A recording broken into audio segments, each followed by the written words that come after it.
ఎందుకు ఏడుస్తున్నావు చెప్పు నాకు ముందు. ఇప్పుడు నేనే ఎందుకు చెప్పవు చెప్పు మాయ్. టీవీ తేడానికి ఇప్పుడుకప్పుడు డబ్బులు ఉండదు వాళ్ళ ఇంట్లో.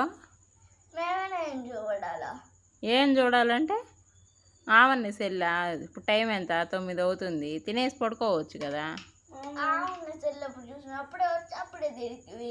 అప్పుడే తిడితే అంటే సెల్లు ఆవని సెల్లులో మొహం పెట్టి చూస్తే తిట్టరా?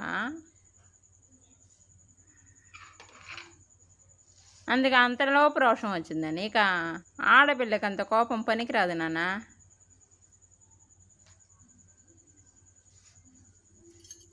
కోపం తగ్గించుకో, బాగుపడతావు సరేనా?